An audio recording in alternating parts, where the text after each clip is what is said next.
You're listening to Danny DeHeck, aka the Crypto Ponzi Scheme Avenger. I earned that nickname by having a full-featured article in the New York Times, who published a story about my quest to name and shame anyone running a Ponzi scheme or a scam. I hope you enjoy the show. Welcome along, Danny DeHeck, aka the Crypto Ponzi Scheme Avenger. Well, we're not going to be looking at a Ponzi scheme today. In fact, we're going to be interviewing an ex-Jehovah's Witness. Don't worry, she's not going to knock on your door. She stopped doing that a long time ago. A lot of people ask me, why do I bust Ponzi schemes and why do I stick my neck out so much? Well, you may not realize I was actually brought up in what I call a religious cult. I was a Jehovah's Witness, and I got kicked out of the organization at the age of 23 for having premarital sex. Apparently, you're not allowed to do that before you're married. Anyway, I managed to sit at the back of the Kingdom Hall and bawled my eyes out for 4 months, waiting for the elders to reinstate me so I could have my community back, my family back, and all my friends that I grew up with. It was a horrible time in my life. Kicked out of the organization my computer at the age of 20. is being naughty As per normal. But today I have the privilege, I was looking through TikTok, and the ex-Jehovah's Witness community is rampant at telling people how to survive after being involved in this horrible cult. And I come across a young lady, and her TikTok was just right on the money, and I sent her a message and said, I would love to interview her. Anyway, she's sitting in the background, and I'd like to introduce her. Name is Shannon Dominguez. And she is the author of a book called Cult Life, a memoir of growing up as a Jehovah's Witness. Now, I'm not going to hide off the whole message, but I am actually going to now hit record because I forgot to record the podcast part of it. I told you to remind me. Hello, Shannon. Welcome. Nice to see you here. Hey, Danny. Thanks for having me on. I appreciate it. That's right. Now, we try not to do this like a normal podcast because most people ramble on about your background and all that. So I just get straight into it. So I have a whole lot of cards here because I was actually quite nervous this morning about interviewing you for some reason, and I don't normally get nervous, believe it or not. So I'm trying to relax myself, and these questions are great. So I'm just shuffling my pack of cards, and I'll pull out a random question, and I'm going to ask you it. First question here. Are you going to answer it too? No, it's for you. Just for me. Okay, got it. Well, I can have a go. Oh, what superpower would you like to have? What superpower? I mean, flying's really cool. I don't think anything beats flying, so I'll go with that one. Flying? Easy peasy. Yeah. What, like Tinkerbell or airplane flying or bird flying? I thought it was a superpower, so I imagined just myself flying wherever I wanted. Yeah. So yeah, I like Superman flying. I've had a dream multiple times, and this is a personal story I've never shared with anybody, but I used to have hands like that in my dreams, that if I went like that, I would take off and fly like a bee. And I had that little like dinosaur hands? Yeah. Oh, I like that. Yeah, and I didn't, it wasn't just once, I had that. it multiple times, so I thought, well, if I was ever going to fly, that I'd have to look like a silly wee dinosaur. Too much information? I can't say it's unexpected from you. Right, yeah. All right, question number 2. What was the best gift you have ever been given? Ooh, the best gift. I mean, I would say probably handwritten cards with art from my kids. And, you know, it's not often that my kids use their words to express their deep appreciation for everything that I do. But there are times that they write me cards and they're really sweet. So I would say those are my favorite. Wow, that's a simple way of doing it, isn't it? Parents get brownie points. For my partner, I'm always trying to do things to get brownie points, but you can't save brownie points. But you can save cards that children write for their parents. So it's quite good. Maybe I should write a card to my partner. All right. Okay, here's an interesting question. These are random. The next question is, when are you the happiest? When am I the heaviest? Happiest. Heaviest. Oh, happiest. I'm like the heaviest probably after Thanksgiving. Oh, such a personal question. That's just... Okay. I've got a noise for that one, I think. What have I got a noise for that one? My happiest, I would say, there you Yeah. go. So I recently got an e-bike, and it's like a motor bike, and it goes about 25 miles an hour. Wow. And I've been using it to commute And I am always happy when I'm on that. I'm also slightly terrified that I may die, which I think increases my level of happiness, but Yep. that's just my opinion. Now, I did see you one of your TikToks, because that's how we met, is you were out in the hiking. You got up to about 1,000 feet or somewhere in the wilderness, and you come up to a lake. Do you remember that one? Yes, that was in Taos, New Mexico, and the hike was called Lake Williams. And so when I got up, it was about 11,000 feet in elevation. And when I got up to see the lake, in my mind, I had imagined just this huge lake, but it was like a puddle of water. It was mirror, though. It was very tiny. It was It's in New like a mirror, Mexico. wasn't it? Like a mirror? Yeah. Well, it had reflection. Sorry, it had reflection. Yeah. So you can get up Yeah. close with your camera and take a photo of it and put it down, and it looks bigger if you hold the camera down low. So that's probably why you saw That's the true. brochure and thought, wow, it's going to be a big lake, but it was just somebody who was maybe clever with the camera. I never even saw a picture of it. I just completely imagined it in my head and thought, wow, this, Lake Williams has got to be just huge. Yeah. And then I got up there and realized that people who call bodies of water lakes in New Mexico, they just are much smaller because it's in the desert. So there's not a lot of water in general. Yeah. And here where I'm from, there's a ton. So when we say lake, we mean let's get on a boat and like go across a lake. Yeah. So that was an interesting experience. Like Alaska, I mean, if you're that sort of wilderness. I'd love to go to Alaska. Have you traveled much? I've never traveled outside of the country, but Wow. I've traveled some inside the country and definitely all up and down the East Coast. So from Florida to New York, I've taken my kids and myself, and we've discovered lots of places. I was on a train. I went through America on Amtrak, and I got to the other side of the country, and I thought I'd go across to Niagara and have a look. And I was on a train, and I met this old guy and got chatting to him. He's a bit of a character. He's 75 years of age, and he introduced me to his partner. He was gay. And then he said to me, this is the first time he's ever been outside of his state in his whole life. And because Kiwis travel, that's what we do. I've been to 35 countries. But to not be there, no, please do not stay inside America for your whole life. Come visit the down under countries and do some hiking. You'll love it. All right, yes, so what have we got? Planned. What's the most important lesson you've learned in the last year? Now, just a year, not not the last 8 years. All right. And there's a reason I said that. The most important lesson I would say is probably not to be afraid of my own blind spots, but to be open and curious, even about my own shadow side or my own imperfections. It can be easy to want to gloss over those. And I've learned that there's a lot of benefit in sitting with them and being real with yourself about the things that make you feel uncomfortable. We were brought up with the idea that we always should strive to be perfect in an imperfect world. So we were striving for the unattainable. I wonder if that has something to do with it. And guilt. But we'll get into all that. Do you feel comfortable, more relaxed now? Have I asked enough questions? Yes, thank you. Good. I'm going to ask one more now. What was the longest you've gone without sleep, and why?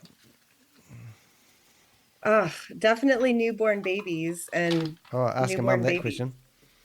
Yeah, there's no other time that I've ever gone out without sleep like I have raising two children that were very close together in age. Yeah, normally if I ask a male that question, they normally involves alcohol and one hell of a good story. But a mum, yes, they've got the real genuine. Now we're going to show people your TikTok, but we might do that later on. Now you've wrote a book, and we were talking previously, and you suggested... I'm going to stop you there. Okay. Because I have not written a book. You wrote a memoir. I have decided that I am going to write a book. Oh. And I have finished a very tiny portion of it. And I decided to hop on and read it to the world. And people showed interest, and it's gained a lot of attention. But I'm not very far into it. I've just started writing a book. So if you want to follow along for the journey, you can find me on TikTok and keep updated. But I just wanted to make sure that my book is not available yet. Hopefully sometime next year, though. Okay, so what I'm going to do, just real quickly before I would actually I think it might be a good time. I'm just going to share the screen with people so they can see your TikTok. I actually might talk about your TikTok. You can see this, can't you?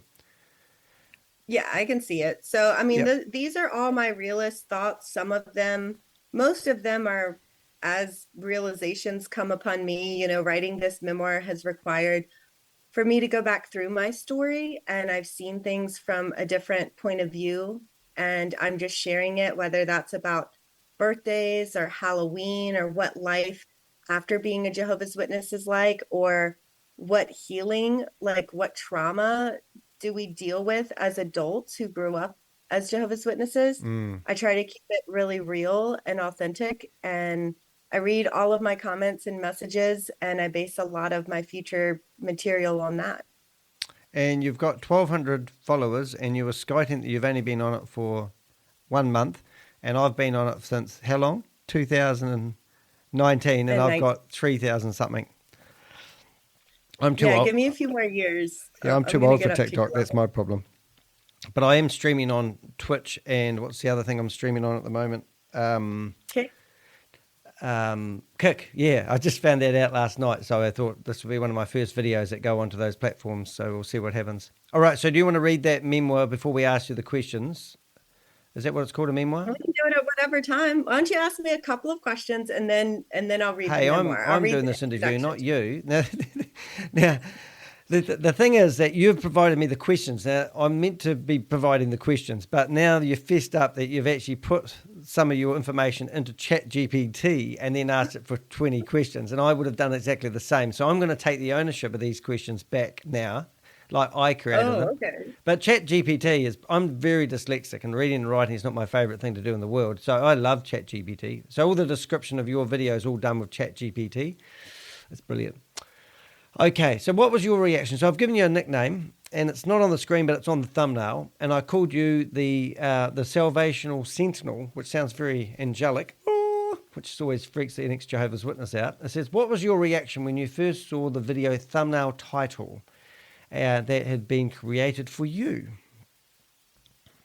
My first reaction was, what does Sentinel mean? So I Googled it, and then I mean, that's very lofty. That's higher than I've ever aimed to be viewed. So thank you for that perspective. ChatGPT. ChatGPT. ChatGPT. Thank you, ChatGPT, for viewing it that way. I thought it was brilliant, though, wasn't it? I think it's a brilliant name. I think it has a punch to it. It does. It does. I really liked it. I like the meaning that it has. I just never, when I started writing a book and I started sharing more openly about growing up as a Jehovah's Witness, because I used to keep it very much hidden. Like my close friends knew, but it wasn't something that I talked about a lot. I didn't know what the reaction of the world would be when I started putting out this real and raw and authentic content about my story. So to see the content be perceived in that way is, I just feel really grateful, to be honest, because I wish that someone would have shared the information that I'm sharing. I wish someone would have been sharing that when I had first left. Someone just reassuring me that my life wasn't completely over, that there is life after being a Jehovah's Witness, and then giving me tips on how do I move forward with all of this baggage and weight and trauma. I was trying to figure out why we don't be more out there. I was similar to yourself in a way. Well, actually, I don't know how long you've been speaking out, but it was my niece got kicked out of it. Her husband had an affair, and she filmed him to set up a camera and basically caught him in the act. And then they had a judicial committee. She got kicked out. He got to stay. And it was just like horrific. And then my brother is her father. He lives 10 doors down from where she lives, and he doesn't talk to her. You know, he's just cut her right off. And then every now and again he drops off, he must have a weak moment, he drops off some crackers and cheese that they used to eat together on her doorstep, and then runs away. And she's got three children, I should know. But this thing, all my nephews and nieces, they were 20 years before I got to meet them, because I've been out of it for 30 years. And then I'm going, hi, I'm your uncle. And Uncle Danny's always a weird guy who wasn't in the religion. And now all of a sudden, I'm like taking over the role of her father in a way with, you know, I'm that guy that she can speak to about anything. So it's hard to comprehend how that all works. anyway, so I think that's. I just wanted to read the meaning of the Salvation Sentinel. If the computer lets me, let's see if it does. It might not. Or is it going to let me? The Salvation Sentinel implies someone who is actively safeguarding and rescuing others from harm. In this case, rescuing individuals from the detrimental effects of the Jehovah's Witness cult. Sentinel refers to a vigilant guardian or protector, someone who keeps watch and acts as a first line of defense. Salvation points to the act of saving or delivering individuals from danger or distress. Therefore, the Salvation Sentinel represents Shannon Dominguez's role as a guardian, helping others find their path to safety and freedom from the Jehovah's Witness cult. I tell you what, I think that's brilliant. Now, the reason why I think that's brilliant is because you and I know something that a lot of people don't know, but a lot of people have died by suicide because they don't know how to process what has actually happened to us.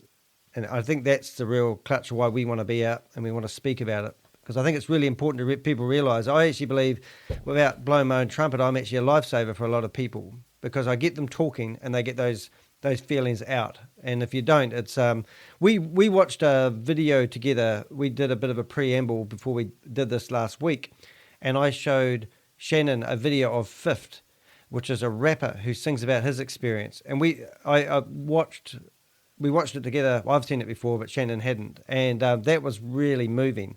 But he's a brave guy, and if you haven't seen his videos and you're an ex-Jehovah's Witness, it's actually kind of like a bit of a release to actually listen to other people sharing their experiences, because I don't know Shannon from a bar of soap except on TikTok. And then we got together last week and we had a hoot of it. We actually talked for over an hour, but we had so many similarities. We live on the other side of the world. This is ridiculous. But we're all brought up in the same cookie cutter. We've all had the same experience. We all got told the same lies. And now we have to live our life. It just goes on and on and on. Right, let's get into a question. So you love that name, I hope.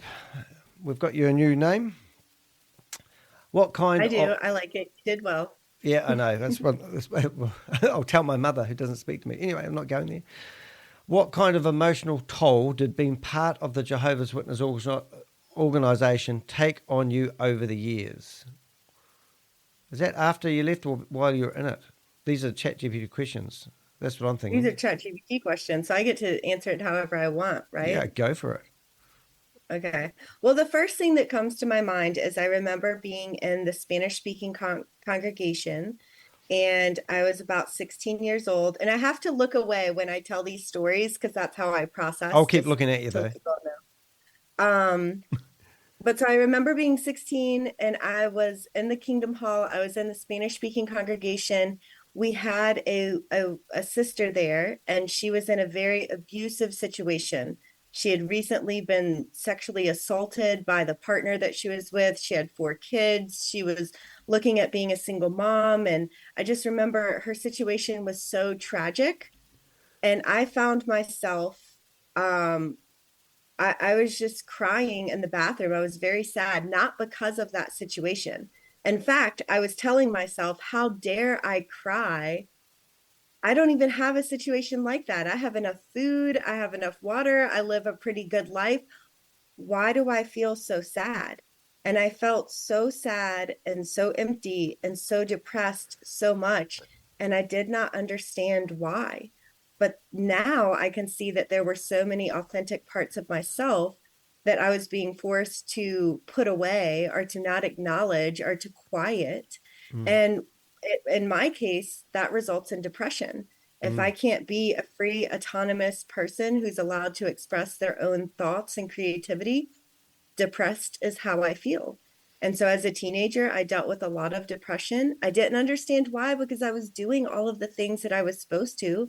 I was preaching, I was reading the Bible. I even underlined and highlighted my watchtower and looked up the scriptures in advance. And I mean, I was in it to win it. So I just couldn't understand why I always felt so empty. Wow. Yeah. So showing emotion when you theoretically were told to suppress it in a way, or because you got upset because the lady was telling her experience on her behalf. I kind of I may not have worded that well. What happened is I found myself in the bathroom crying at one of the Kingdom Halls, and I had no reason why. I just had this overwhelming sadness. And I remember thinking about that sister and thinking, this sister has just been sexually assaulted. She's going to have to be a single mom with 4 kids. Like, she has reason to cry. I don't. I never understood why I was so depressed until I left. And then I understood that the religious trauma that the Jehovah's Witnesses inflict on you by black and white thinking, fixed mentality. I mean, there's a number of things, and the abusive relationships that they tolerate within the organization, all of this environment made me feel depressed. And when I looked around myself, I saw a lot of other people that were depressed too. Some of them had reasons, and some of them were like me, just not understanding, why do I feel so empty inside? Now I don't feel empty. Now I feel full. And the only difference is that I'm not a Jehovah's Witness anymore. A good point you made there, actually. I just remember being in a book study once, and there was 30 people in the book study group. The book study is when Jehovah's Witnesses used to meet in somebody's house, and they used to do what we call a Tuesday or a Thursday Bible study group. And somebody said to me, you won't know this, Danny, but I think it was 23 people out of the 30 people were actually on some form of medication for depression. I thought that's amazing. It will drive you insane trying to live up to their expectations. Yeah. Now, we've just got a message from someone in the chat room, and they've said, and I'm just going to get the computer to read that. If it works. Hopefully it works. Here it goes. It's so true that we all experience the same traumatic things, just in different places. Yeah. I think, we get to show emotions, which is something quite nice to be able to do now. Even to be able to speak freely, have your opinion without being restricted. I mean, sometimes I probably go over the line, some people say to me, and some of the things I say, but I said I don't want to be judged anymore. I don't want to be held back. I don't want to be restricted on what I think or what I feel or what I do. I just want to be free and live my own life, because it is my life. It's a gift from God. so, hey, I skipped a question. And one of my favorite things is having intellectual freedom. Yeah. Like, I'm allowed to read what I want. Before, I felt so guilty if I read something that wasn't published by the Jehovah's Witnesses. It felt like it was a waste of time. Yeah. But now I get to read whatever I want. I can read banned books. I can read books with opposing views. I'm not stifled in what I'm allowed to learn. And that's something that's really important to me. Now, that's great. I missed a question, so I'll go back to number 2. The title implies that you are a guardian helping others find freedom from the Jehovah's Witness organization. How does it feel to be described that way? I think that was the first question that you asked me. No, I asked you what was the toll on being part of Jehovah's Witness? I mean, we're probably going to find, which I have done these questions before, that they all merge into one thing, and we might repeat ourselves a bit. But if you can sort of think, like if you're a guardian, from my perspective, you're looking after people. So a better question might actually be ChatGPT. Have you actually helped someone? How have you helped someone who might be going through what you're going through? Like, it's catching these people who just come out of the organisation. Because I noticed when I was kicked out of the organisation, I'd see somebody I know that was either out or I weren't sure whether they were back in again. So I couldn't walk up to them and say, "G'day, how you doing?" because they might say, "Oh, I'm back in now," and I'd walk away feeling like shit. So it's trying to find these people that are out and haven't gone off the rails, so to speak. Does that answer any questions? Well, I think it's important to remember that ChatGPT gave me that name, which I like. I'm very honored that, people may perceive me that way, but that is not what I set out to do. That was not my intention. Yeah. When I started writing a book, the first book that I decided to write is now my second memoir, and that's called This Ends Now. And that was inspired by my father's suicide. And what does it look like to start really breaking cycles, taking care of your mental health? So I'm in the mindset of writing this book, and I watched a documentary on Hulu called, I think it's Smiling Happy People. It's about the Duggars and their fundamentalists. And when I saw that documentary, I thought, wow, before I write this book, This Ends Now, I should really write a first book that's a memoir of what it was like to grow up a Jehovah's Witness. And when I decided to do that, people would ask me, do you think that's going to be difficult? And I said, no, that's just a life that I've lived a long time ago. Like, Yeah. it's just a story I have to tell. It's really not that big of a deal. But as I've gotten into it and I've written the timeline and I've gone back and remembered different stories, it's really changed my perspective. And then once I, about a month ago, created a TikTok and an Instagram and started putting out content, I was overwhelmed at the amount of people who emailed me, found where I worked, emailed me through work emails, Instagram messages, TikTok messages, Facebook messages. They're sharing their stories, and a lot of them are just reaffirming, like, please keep sharing this type of content. This is what's really helpful. So, Yeah. if what I'm sharing and my own healing and my own sharing of my story and experiences can help others to not feel as alone, or can help them see that there is hope after you're disfellowshipped, it doesn't mean that your life is over. I Ooh, was told when I left, I was told you'll never make it. You'll never be successful. So wow. if I can help people see that that's not true, Yeah. that's really important. That would be amazing if I can help people in that way. Yeah, I'll give you a good example of that. My sister, 20 years of drug abuse, also died by suicide. She was 2 years older than me. She died in the age of 36. My stepfather died by suicide as well. He died at the age of 36. He died on the 3rd of December. She was on suicide watch, and she literally took her own life by hanging herself on the same day.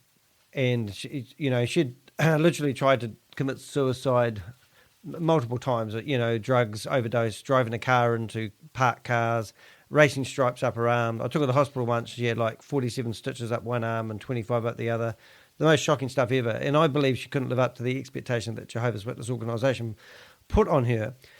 But the point of saying that there was when she finally died, my brother didn't want anything to do with her because she wasn't baptized as such. She was an unbaptized publisher. And he just stayed away from it. But when she died, he decided to wave his flag at the finish line and started organising all the funeral stuff. And I'd been really involved in her life. I'd helped bring up her children, by moving back home, even as a disfellowship person, the whole 9 yards. And he said to me one thing on the phone that just triggered me something wicked, and I'll never forget it. He said, "You'll be happier if you was a Jehovah's Witness."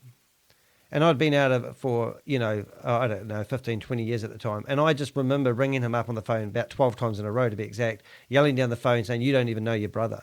You're waving your flag on the finish line. And now you're trying to be the hero in the organisation for organising a funeral of someone that you didn't even know, It was just so, and I just, you think, oh my goodness. And then you realise, hold on a minute, what have I actually just been through? And my mum used to ring up like a week later after my sister passed away. And I'd say to my mum, even though I was just fellowship, my mum did ring me occasionally. And I'd say, we've got nothing to talk about now, have we, mum? Because it was all about my sister, what she'd done, it was all, our whole life rotated around this thing. And now mum and I don't have anything in common. My mum doesn't even know me. And it just goes on, and the cycle continues. All right, I'm getting away. You lose a lot of relationships that way, and a lot of time and experiences and memories with people that you could still have healthy, positive relationships with, even though you believe differently, but that's just simply not allowed. I think this is the thing that I think we talked last time. We said that when you get kicked out of the organisation, you're now thrown into a world where you thought everybody was going to be destroyed and wiped off the planet because the righteous were going to inherit the earth. And you're hoping that Armageddon's not going to come while you're on the other side, because you'll be destroyed of all the wicked people. But then all of a sudden you meet some really nice people, and they are truthful, and they are honest, and they are good people. And they just don't care about all this rubbish that we got gaslighted into thinking. And that was a real, the first time I met someone that I could trust was just like, well, there is nice people out here, because you get told there isn't. Absolutely. I mean, I was disfellowshipped in May, and in December, Christmas was coming up, and I was waiting tables and trying to make ends meet on my own for the first time. And I remember one of the waitresses asking me what I was going to do for Christmas. And I said, I have no idea. I don't even know how it works. Like, when I start to think about it, the idea of giving my kids gifts is fine, but how will I afford a Christmas tree and lights and all the things that go along with celebrating Christmas? I don't even know what they are. And she said, well, I'm about to go get some Christmas stuff. Why don't you come with me, and I'll show you the type of things that I get? So we went and got some Christmas items, and she showed me what she would normally get and asked me some questions. Would you want a white Christmas tree or would you want multicolor? And I was just so overwhelmed. I had no idea. And when we pushed the shopping cart out to the car, she said, all of these decorations are for you. And I want you to take, whatever money you have left over and buy your kids Christmas presents. Wow. And it was just so kind. And I felt very supported in ways that the witnesses made me believe I would never be supported. Yeah, that's awesome. I just got some messages in the chat room. I'm broadcasting on Twitch. I'm too old for Twitch. But anyway, somebody in there, I don't know, said, hello, what are you guys talking about? And then they've asked, are we both ex-Jehovah's Witnesses? And then we've got, whoa, they're listening to what we're saying. That's sensitive AF. What's AF mean? AF? As fuck. Oh. Oh, don't you swear. Jesus. Hold Are we allowed to say that? break the record on that one. And also, we've got new down fades. Love that point. Worldly wisdom is just wisdom. They love your point on that one. So keep the comments coming. We'll read them out. Now, we did have something else that came into my brain, but I've forgotten all about it now. This is it, because the question, because you went through a judicial committee, so you had three, can I say, dirty old men asking the most intimate questions. So when did you realise you needed to leave the organisation for your own well-being? Because you didn't really leave, you got told to leave, disciplined. So exactly. Maybe ChatGPT didn't get that question quite right for us. And a lot of people don't quite understand how I left and what the circumstances were. So I would love to break that down. Boom. Let's do that. I was in an abusive marriage for 8 years. I met with the elders hundreds of times throughout 8 years. You mean the psychologist, the trained psychologist, the marriage counsellor elders, or the people that just been given that role? You know what I mean? These guys giving you advice. No. Yeah. Because when I was in the beginning of my marriage, I ended up kicking my ex-husband out, and I did all of this research, and I found words like gaslighting and mental abuse and psychological abuse. And I brought all of that evidence to the meeting that me and my then husband had with the elders. And I said, look, I should not be in this marriage. This is not good for my well-being. I would rather be dead than be in this marriage. And I now understand why, because I did this research and I found out these things, and they took my stack of papers and they moved it over to their side and they said, that is worldly knowledge. And they opened up the Bible and they said, we need to read what God says about this. And God says, what God has yoked together, may no man tear apart. And I remember being so upset, and I was probably about 21 years old. Yep. At this point. I'd been married since I was 18. Oh, all of them. Everyone's married at 18. I know. And I just told them, if I end up killing myself because I am so unhappy in this marriage, I hope that you two have to live with that. Wow. And then they didn't back down. I had to get back with my ex-husband. I literally felt like I had no other option or choice in this world. It felt like I just had to go back into that place where I would put myself into a catatonic state and just do what I was told. And I remember writing them I'm sorry notes and giving them to them at the meeting and just being like, sorry that I said what I said. I shouldn't have said that. Unreal. I'm going to try to be more submissive. We've got a comment which is quite interesting because this is a random person I don't know. I'm going to see if I can get it read. 1 second. Come on, read, computer. Do it. I studied with them for a couple of months, like 6-ish, so this is really insightful to learn. Never really into it though, but I kind of understand just a tiny bit of what you're talking about. Wow. So there's somebody who I don't know. So this to me is really important because being a Jehovah's Witness is like being in an abusive relationship, and they are very narcissistic at first. They will love bomb you and make you think you're so smart and you're so awesome and you're so cool and you're on the right track. And most humans like to feel good about themselves. And in the beginning, Jehovah's Witnesses make you feel really good. But there is so much religious trauma literally I listened to this podcast on Spotify called Surviving Paradise, and they talk about how the design of the Jehovah's Witnesses is to erode away at your sense of self. So they chip away at your sense of self. They put you into catatonic like states during meetings where you're just inundated with boredom. And they try to reprogram how you think, how you act, what you're allowed to read, who you're allowed to talk to, until you are so isolated from the rest of the world that if you find yourself in a situation like me, where you're 26 years old and you're a stay-at-home mom and you have no education and you have no job experience and you try to leave and everyone tells you you'll never make it on your own. You'll never make enough money. You'll never be successful. You won't have Jehovah's blessing. That's terrifying. And it fills you full of fear that makes people want to stay inside of an organization that is causing them depression, anxiety. I mean, I felt you can feel like you're crazy when you're in it until you get out of it and you realize, oh, wow, that's just how I react to religious trauma and abuse. Now, there's a name for it. That's how silly it is. There's actually a name for the people that are in the religion who are too scared to leave because they won't make it. What are they called? PEMOs or something, is it? But emotionally physically and mentally out. Yeah, isn't that incredible? Yeah, That's wild. I'll tell you a funny story about my mum. When I've been in it since I was in it since about 2.5, so I've still got photos of me doing Christmas tree stuff.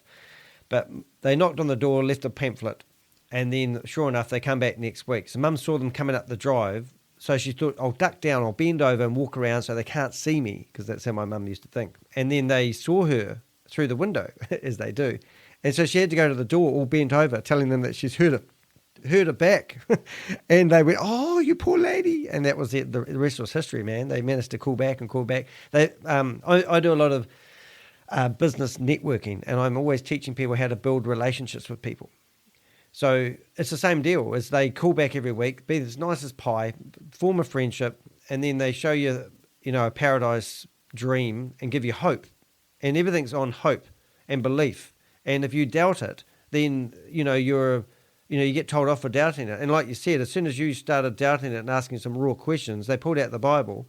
And even the scriptures they would have shown you wouldn't always be in context. They're just random, thoughts really, or just to keep you on that straight and narrow path. Our viewer here. And I think it's important for people to know that Jehovah's Witnesses are highly trained to prey on vulnerable people. When we approach, I hate that terminology. When the Jehovah's Witnesses are out preaching, they analyze an entire household before they approach it. Yeah. And, are there kids in the yard? Maybe they're worried about the future. Do you ever wonder why God allows suffering? Oh. The questions and the way that we're trained is literally to identify and prey on vulnerable people to bring them in on this false hope that unfortunately most Jehovah's Witnesses still believe in. I've got the perfect thing I was going to tell you before we did this. I was going to I'm going to knock on your door, right? And you don't know me from a bar of soap. So just imagine, knock, knock, knock, and you answer the door. Hello. Hello. How are you today? I am wonderful. How are you? Yeah, we're just in the area, and we've got a lovely neighbourhood here. What did we used to say? I used to say to people, I'm one of Jehovah's Witnesses, and we're calling in the area today. And then you would interrupt me and say, I'm not interested, but thank you. Is it Jehovah's Witnesses you're not interested in, or is it religion in general? And what would you say? I don't know, because I've never been on that side, so I feel kind of put on the spot. Religion in general? Yeah, well, I can understand your viewpoint on that, because wouldn't you agree that religion is responsible for a lot of the mayhem in the world at the moment? And this is how we'd overcome, because if people go, I just shut the door on them. I mean, if you do that, if you go out door knocking and you knock on 100 doors and they all do the same thing, you come up with a way to overcome the obstacle. And the obstacle was... Well, they had a word for it. It was called conversation stoppers. And we were trained. If someone said, oh, sorry, I'm Muslim. Oh, I'm this, or oh, I'm that. I'm busy. What would you say if I was busy? Yeah. Yeah. Can we call back at a more appropriate time? No. Oh, so you're not interested or you're busy? Yeah. Just say no. You said something earlier on, actually. You said that it's helped you in the business world because, your you reason with people. Like I overcome obstacles now, and I think it probably is because I was brought up as a Jehovah's Witness, that whenever I have an obstacle in front of me, now it comes down to how much time and energy I want to put into it to overcome that obstacle. And, and that's what I'm always weighing up before I start new tasks or new things. All right. Yeah, and I think that that's a really important point because when I left the Jehovah's Witnesses, I was 26, no job experience, no education. I didn't know what I was going to do with my life. And Mm, I felt really ashamed for a long time that I had ever believed such outlandish, ludicrous nonsense. And so I didn't want to tell people about it. And then I started to realize that I was good at some things. I was good at mm, public speaking. I was good at organizing information. I was good at these things that I had done all my life as a Jehovah's Witness. So if you are or have been a witness and you're out there listening, there is a lot of training that can be applicable in the business world today. And I was able yeah. to leverage that to provide a home outside of the witnesses for my children. Well, interesting enough, I was a painter and a decorator. I think you said your ex-husband was something to do with panel beating or something to do. What was he? What did he do? Your ex-husband? Oh, window washing. Yes. And I've just started doing one day window cleaning a week for myself again because that's something I used to do. Because painter and decorator, a builder was a bit harder because you'd be committed to work. But most of the jobs that the Jehovah's Witness people had were either carpet cleaning, window cleaning, painting and decorating. What other ones was there? There was, House cleaning. oh yes, and we weren't A allowed to lot be a of bank doctor. tellers. What one? We had a lot of bank tellers. Oh, easy peasy. Yeah. We've got a question actually. Somebody asked. Also in Twitch, if you want to introduce yourself and tell us where you're from, it would be nice to know. May I ask, what do you think the more senior members get out of it? Community. And that's the same with the Ponzi schemes for me. I know it seems like a basic question, but why do they... Well, my mum, the last conversation I had with my mum, she's 79 years of age. My mum actually tried to take me to court to get a protection order because she was afraid that she wasn't allowed to exercise her freedom of religion. Can you believe? Anyway, she finished up going to the doctor and saying that she wasn't in the right frame of mind to go to court. So my nephew come along, who wasn't a Jehovah's Witness, long different story, but I remember going to the last conversation I had with my mum, and my mum said to me she can't leave it because she's been in it all her life. She's stuck in the religion, and it's the only thing she knows, and it's the only thing that keeps her going. So regardless that my mum doesn't even know me or what I do, but I think that's actually quite a good question. Is it 50% of people are in it for the, I love the Bible, I love God. The other people are in it because of the community. And there is a strong community in it. What about yourself? Any views on that, Shannon? I mean, this is just from my perspective and my opinion, is I think that a lot of people use the religion to fill an emotional void. I think a lot of people have a deep desire to know and understand why we're here, and the witnesses do answer those questions. I Mm, think the community is a huge part of it. I have an aunt and uncle and a grandmother who are older and they're still in it. But it's also more, I see a lot of it's the only thing you know. It's mm, literally the only thing you know. When I was in it, I sincerely believed that what I was being taught was the truth, and I could not imagine any other way. So if you're brought up from infancy, and I spent a lot of time wondering, am I dumb because I believed that? And I had to work with a counselor who helped me to see, when you're brought up from infancy, being taught, brainwashed, fed over and over by everyone in your home, everyone around you in the congregation, everyone you're allowed to be friends with, your entire community. It's really, it took my father dying by suicide for mm, me to truly wake up. mm.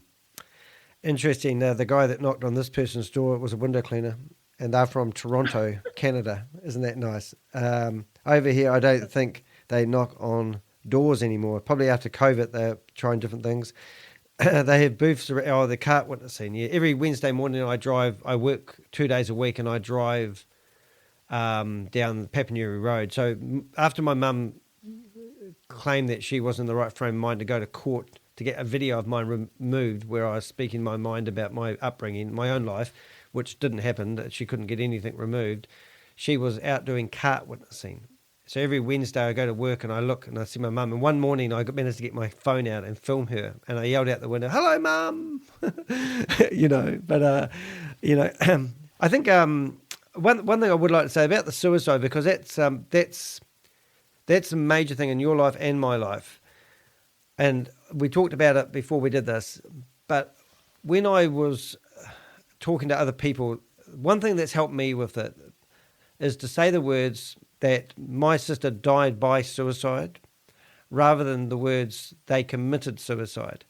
And every time I accidentally say my sister committed suicide, I pull myself up and I go, I want to say died by suicide, because suicide is a way of dying, just like they died by cancer, they died by suicide. And for anyone that's ever had anyone die by suicide, that is such a nicer way of saying it. And you said that the first time I met you, I thought, did you pull me up on that once? Because I remember I did this video and somebody put in the comments section, don't say committed suicide because it's committed. It just sounds terrible. And ever since then, I've always stuck in my mind. So I don't know if that's anything people listening might find quite nice, but it's a lot more soothing to hear those words said like that. And obviously you agree with me, so that's really cool.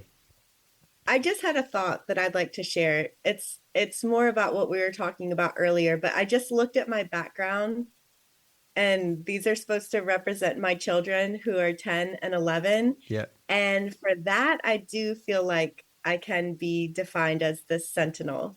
Yeah. I am saving them from so much. Like sometimes I forget that, but they are the reason that I left. I remember looking at them and seeing them observe the way that their father was speaking to me and treating me. And it just hit me. And I thought, if I don't leave, they're going to think that this behavior is okay. They're going to think that this is normal. Yeah. And they're going to grow up with the same type of trauma that I had. And now they are just the best kids. They get to enjoy their life. They get to play with other kids. They get to join us. They get to play in a sports team if they want to. They get to go to school plays. One in theater and one in gymnastics. So they get to discover who they are. They get to discover what their passions are and then go and pursue them with freedom and autonomy. And that's something that I mean, there was 99% of options available in life that I had no idea were available to me. There was only one option, and that was being a regular pioneer, moving up in the congregation and the organization as much as possible. That's the only thing that mattered. Nothing else did. We boys had a bit more responsibility in the congregation. We got to do roving mics. That was and do the sound system. I mean, that was a privilege. And if you were, I think I did open in prayer once or something at the meeting, and that was a big thing. But I think you could do that if you were. I think you used to do it at the book study. I can't remember. Was it only ministerial servants and elders that could do prayer? I'd love to do one now. A point that you did bring up before. What was that? I don't think so. I feel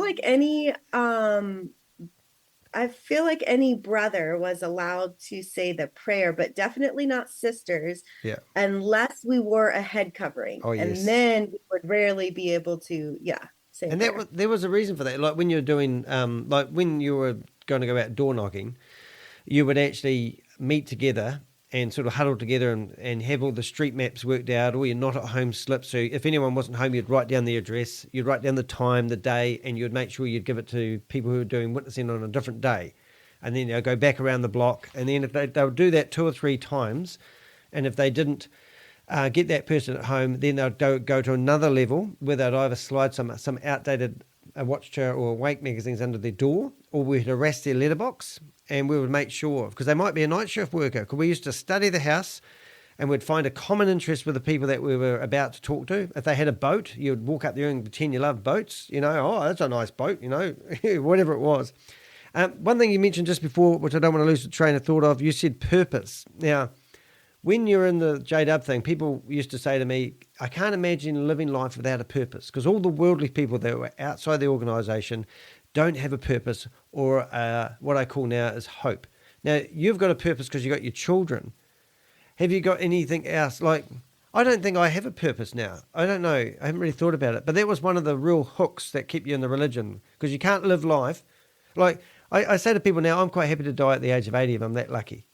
Oh, no, that, you know, what about the afterlife or whatever? And I said, I don't care. I'm quite happy to die at 80. Okay. Whatever happens after that, I don't know, don't care, haven't researched it. Too busy. What about yourself? Yeah, that's definitely the conclusion that I've come to. I think everyone needs to do their own soul searching. But for me personally, I feel very comfortable that there is so much that I don't know that I don't know. Mm-hmm. And the afterlife is one of those things. And that's what I teach my kids. We're like, well, if we die, the cool thing is that we find out what happens. Will it be something? Will it be nothing? Yeah. So for me, I feel very grateful every day that I get to be alive.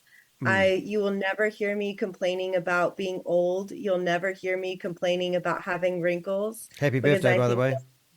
It's birthday week, or was it birthday month now? You had your birthday last week. Oh yeah, last Saturday was my birthday. I turned 35. Woo! And I'm really lucky to still be alive. I haven't died by cancer. I haven't died by suicide. I haven't died in a car accident. Yeah. I don't have any major health problems. I feel very grateful to be alive. So for me, my purpose is being present in every moment. Yeah. So here I get to be with you. I get to have this interview. Woo. Later, I'll be with my children. Tomorrow, I'll be with clients. And in all of those different areas of life that I get to show up, my purpose is being present in those moments. Now, you said with clients, so do you work with an organization, or are you talking about helping people going who are dealing with trauma of being ex-Jehovah's Witnesses? Is that something you're passionate about, or you're actively doing? That is my professional, my job position. I'm a consultant with a firm called Building Beloved Communities, and we focus on nonprofits. My two focus areas are fundraising and strategic planning. So I work with different clients across the U.S., different nonprofits on fundraising and strategic planning. And I love it. I am really good at it. I've learned a lot. There's not a lot of people who have the audacity to go and dive deep into the fundraising world with nonprofits. But having a Jehovah's Witness background actually makes me really good at that. Yeah. Our friend from Toronto said, I remember at the congregation meetings, they were all talking about how men are always the leaders and women always should follow. So I mean, women are obviously inferior. We shouldn't pray. We shouldn't have privileges. We shouldn't really think. And we definitely shouldn't take action on anything that we may think unless we confront a man who can tell us whether what we're thinking is the correct way to think or not. What are you thinking? Thinking that's stupid AF. It wasn't one of the questions. Gave you so the final push. Now, after you got disfellowshipped, this is a better question for number 5. After you got disfellowshipped, did you try to get back? No. Right, I did. But I haven't finished my disfellowshipping story. Oh, let's go. That's right. Okay, so I'm 26 years old, and I'm studying the Bible with a friend that I've gone to high school with. So I've known her for 11 years, and she asked me a question, and I can't remember what the question was, but she asked me a question and I couldn't answer it. So I went to the elders and they gave me some bullshit answer. And it made me realize. It's not like them. Yeah. Sorry. I know, right? Yeah. Whoa, but that was my first experience with that. And I thought it was the first time that I woke up to realizing that if I was preaching to a stranger, I would give them that bullshit answer. But because I was preaching to my friend, I'm like, I can't tell her that. We both know that does not make sense. And so I had signed up to be an auxiliary pioneer to do 50 hours a month for 6 months. And what did you do that for? Jesus Christ, lady. I know. Look, if I'm going to do something, I'm going to do it with everything I have. Boom. And unfortunately, That's what I did with witnesses. I call it my career before my career. Yeah.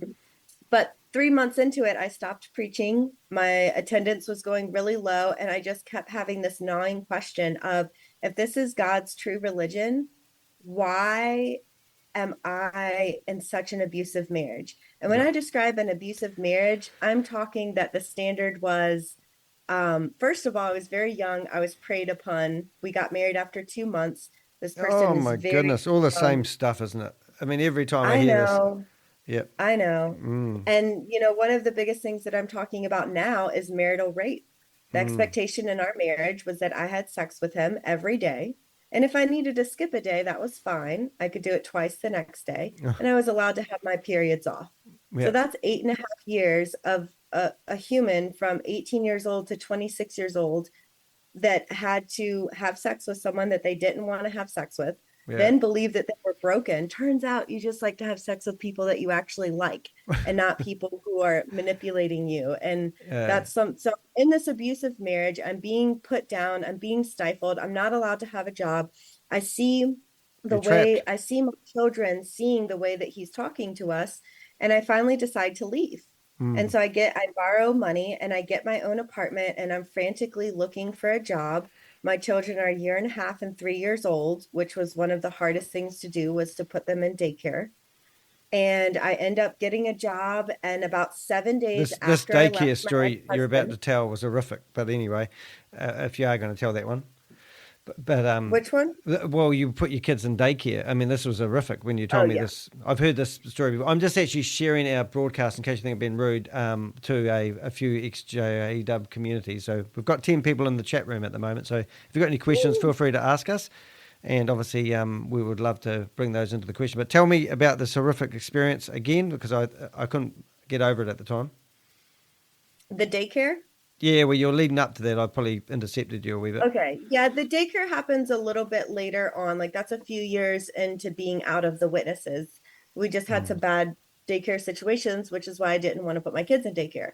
But nonetheless, I'm working all these kinks out. It's about a week after I left my ex-husband, and the police knock on my door and tell me that my father had passed away.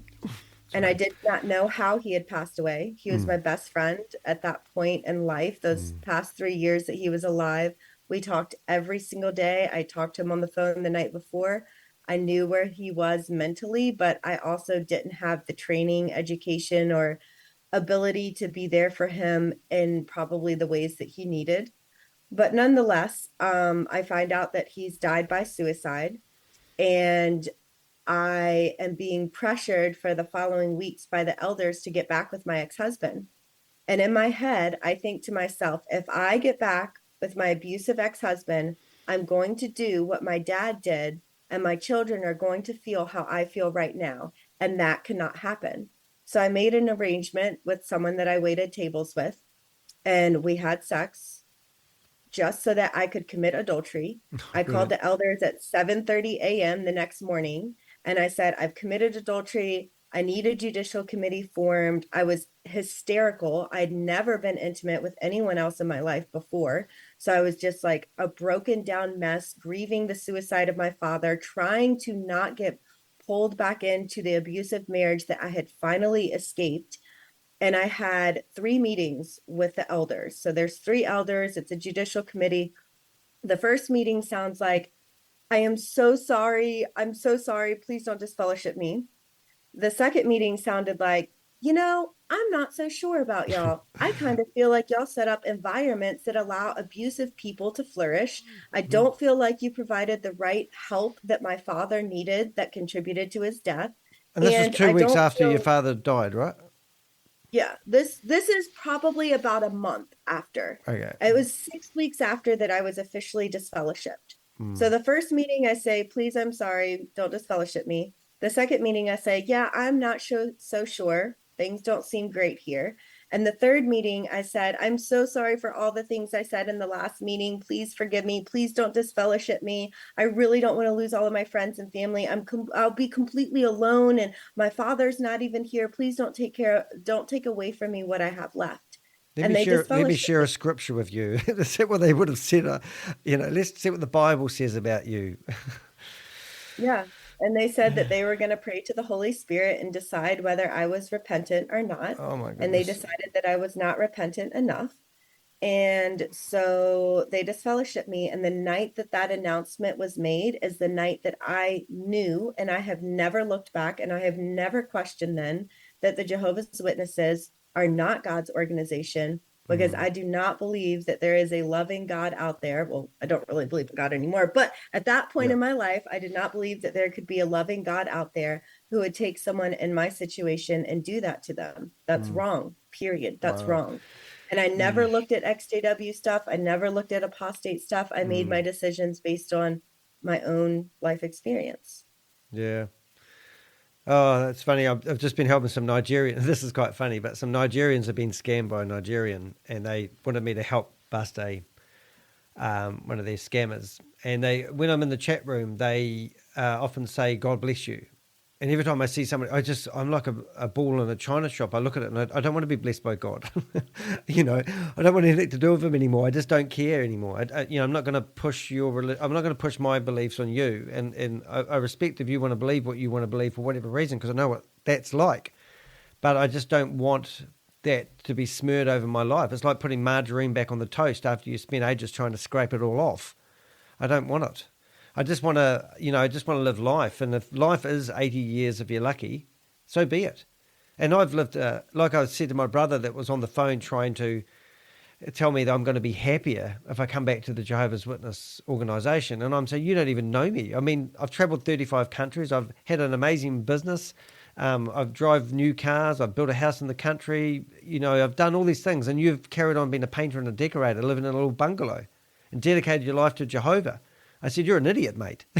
I said, but you don't know any better. And then I was speaking to his ex-wife who told me that, remember that my brother's called Ricky. Remember that Ricky is a victim as well. And I have to restrain myself for letting loose on him because he doesn't know any better. And it's just, there's so many mixed emotions and how you should feel. I mean, the day that you discover that you can be a voice and you can actually do what you damn well like, and if some people want to criticize you, they have the problem. I remember I used to bowl around to my mother's place. I used to when I was allowed to, but I used to ring up my mum and say, hey, is it okay to come around? And she would say, oh, sister such and such is here. And you go, okay, I won't come around then. But now, if I'm not going around her place anymore, but I used to just turn up. And I used to think it's her religion, not mine. So she can go through the embarrassment of telling sister such and such that Danny's turned up, he's disfellowshipped, and he might want something. Or something, you know what I mean? I don't live the life, it's their religion. If they want to live by it, like you're in the supermarket and you bump into somebody and you're right in front of them and you think, I haven't seen you for 30 years and you're looking at me like I have a problem. And you're thinking, I don't even know if this person's in or out. And that was a big game changer for me because I felt really ashamed every time that I would see a witness out in public. And one of my friends who also grew up a witness but had left before I left, so I took part in shunning her. She shared with me, you don't have to play by their rules. And now anytime I see a witness out, I treat them just like I would any other human. I greet them with kindness. I show genuine personal interest. And if they want to bring in the awkward embarrassment of shunning me because I'm disfellowshipped, then they can do that. But that's not something that I'm going to partake in. And I'm not going to sit here and act like I'm something dirty or unclean or unholy and that I shouldn't be talking to someone like them. If they want to end the conversation, I will respect it, but I'm not going to preemptively treat myself as a disfellowship person. Yeah, we've got another question in the chat box here. Well said. Have you ever done anything you really regret that you think now was an awful thing to do, but didn't at the time? Ooh, did you get that question? Of course. That's the human experience. Who would answer no to that? And I appreciate the question. I don't mean to come off too strong with that, but we've all done things before. Yeah. I mean, I wouldn't have had, relations with that person that I was waiting tables with. I didn't want to be with that person. I didn't want to have relations with them, but I did that because I wanted to get out. I think all humans at some point in their life do something that they regret. And then hopefully we learn from it and evolve past it and Yeah. put our knowledge to play by being wiser people. One of my favorite sayings in business, there's a multimillionaire guy, asked him to come along to my business networking, and he started up a business that failed, and I watched it, and I was wondering at the time, why is he doing this type of business? Because it's totally outside the norm. He used to make biscuits that were this big, and he used to have these big jars, and the biscuits used to all fit in the big jar. And when you went into a corner, a 7-Eleven for you, but a dairy for us in New Zealand, you could hardly get the cookies out of the jar, and it was an art. But he used to knock on the doors of these dairy owners and asked them if he could put his big jar on their counter. So he had prime real estate, and he made himself a multi-millionaire out of doing this. He went to 155 dairies in Christchurch and asked if they'd put his cookies on their counter, and I think it was 152 of them said yes. So then he decided to get into this business where you would put your phone number into a system, and it would ring you up every morning and give you a motivational message. And this guy put $1.5 million into this business, had 8 full-time staff manning it, and then he was trying to promote it and it wasn't working. Anyway, I invited him along to speak at one of my business meetings, and I said, tell me about Aristotle. And he pointed back at me and he said, you've got to have your failures. He says, because they are the compost for your next business opportunity or idea. And I always think, failures are a fantastic thing, because people go, oh, have you made mistakes? And I often say, well, I don't think I have. I just readjust things. I mean, do I have regrets? No. I mean, I might be interviewing somebody one day who's a scammer and go off on them. But then my friend goes, oh, you lost the plot. And I go, well, no, I didn't. I have freedom of expression. I got to tell them what I really was thinking. Why can't I do that? And I think that's a gift, Yeah, I think so too. I mean, my worst mistakes are usually like social blunders when I say something stupid, or I don't pick up on a social cue or something like that. I've also made plenty of mistakes in my life. Actually, living in the world. Regrets. I don't have any regrets because I am where I am right now, and I'm living a life that I love, a life that feels purposeful and satisfying. I wouldn't want to change anything. I like all my story just the way that it is. And anytime you get yourself in a sticky situation, maybe you're experiencing trauma, there's always a way to heal through it. Yeah. So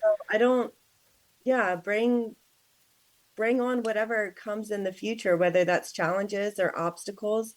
I feel like I've developed a lot of resiliency because of my own failures. So you enjoy being a worldly person? I enjoy being a worldly person a lot. Yeah, it's good.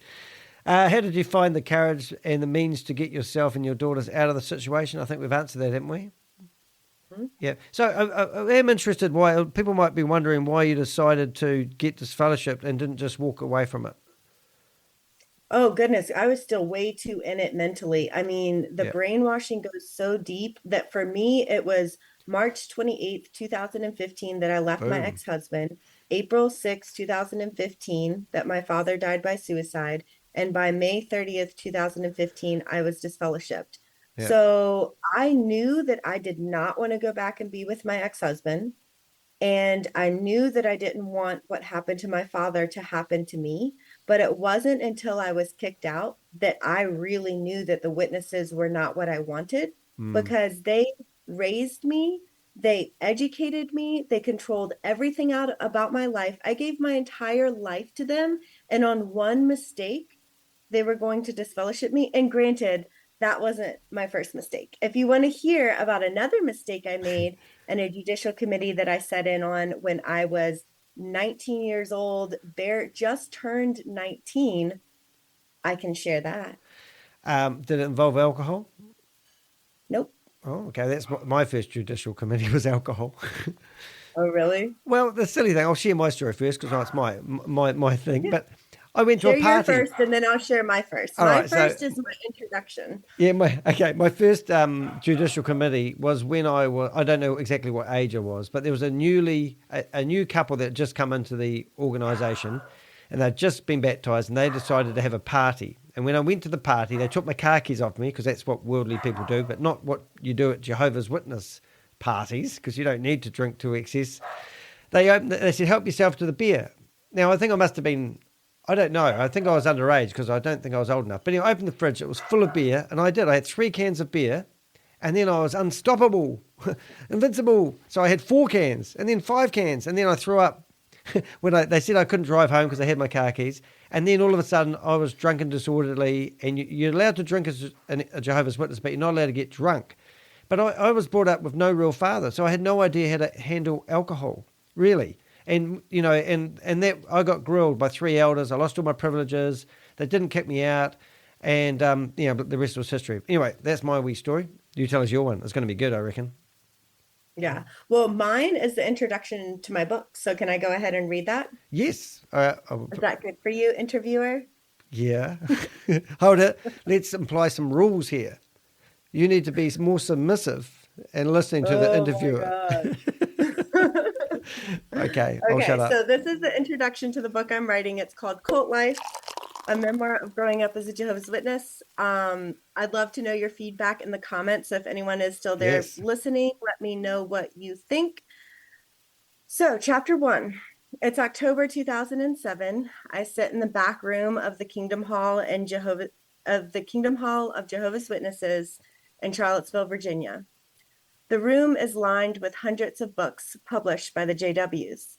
The weekly congregation meeting starts out there. The blinds are closed and the meeting in here begins.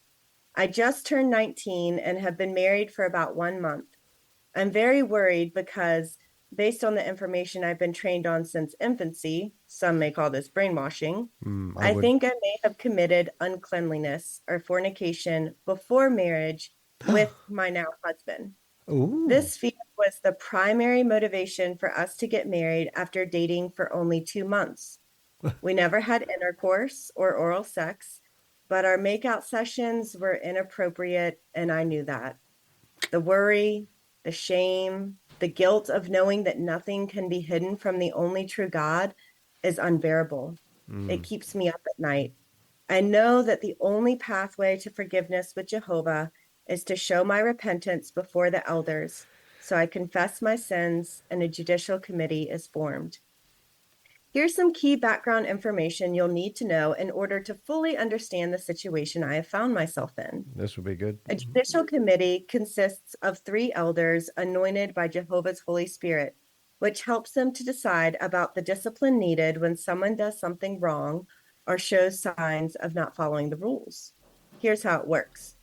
Jehovah's Witnesses are trained to report to the elders if anyone sees or hears about a sin being made by themselves or others. The elders then investigate the situation carefully to find out exactly what happened. They talk to the person who committed the sin and ask questions. If the wrongdoing is serious and the elders perceive that the person is not sorry for what they did, the elders have a special private meeting called a judicial hearing. There, they talk about the wrongdoing and why it was wrong. After turning to Jehovah's Holy Spirit for guidance, the elders make a decision about what to do next. When someone is found guilty of a gross sin or wrongdoing and doesn't show convincing works of repentance, the elders may decide on a disciplinary action called disfellowshipping. This means that a simple and sterile announcement is made in front of the congregation that sounds like, Jane Doe is no longer one of Jehovah's Witnesses. Families cry, everyone looks down, and if the wrongdoer is truly repentant, they will attend this meeting. At the end of the meeting, and until an announcement is made reinstating that individual as one of Jehovah's Witnesses, no one in the congregation is allowed to speak to, look at, or in any way communicate with the wrongdoer because they have shown themselves unrepentant and deserving of Jehovah's righteous discipline. All of this is determined by the person's meeting with the judicial committee. So yeah, tonight is kind of a big deal. I feel extremely uncomfortable. How much will I have to share with them to show my repentance? I wonder if anyone in the regular congregation can hear our conversations. I hope not. I mean, it's already embarrassing enough. Everyone knows you're only brought into the back room during a congregation meeting if it's a big deal. Deep breath, I tell myself. I begin to reason that I am only reaping the consequences of my own actions, and I need to humble myself to receive the forgiveness I need for my sins. The elders open the meeting friendly and thankful that I am following the process Jehovah has put in place for his people. I tell them that I may have crossed a line, but I am not sure.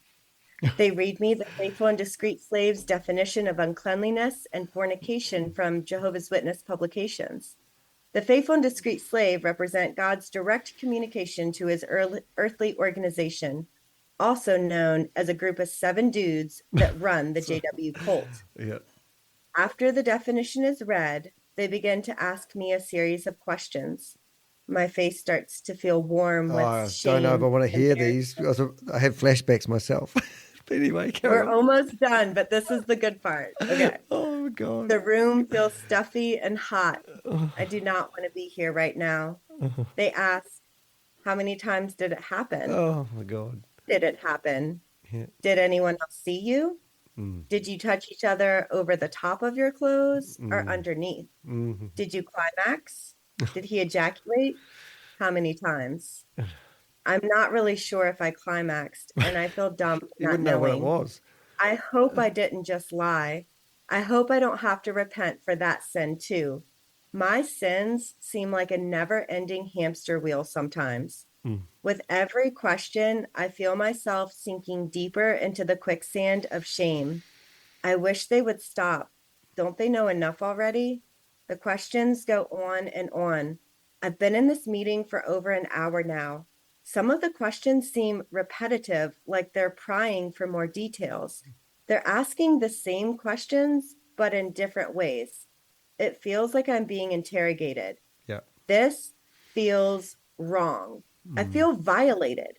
There's a fire that starts to burn within me, a fire that could destroy this entire building and everyone inside of it. Without thinking, I say, look, I have answered all of your questions. I'm the one who came to you and confessed something really embarrassing. You have enough information to decide whether I'm repentant or not. I'm not answering any more questions. And I walk out. Shoot, the people in the back of the congregation probably heard me. I feel simultaneously livid and ashamed. My inner voice reminds me, good Christian women don't speak to God's chosen representatives that way.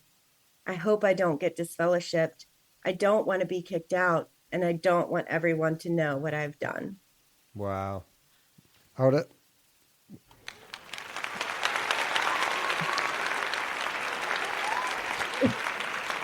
Crowd goes I would wild. like to thank Jesus Jesus. and God Jesus. for the inspiration to write this book. Wow, you did that. Good girl.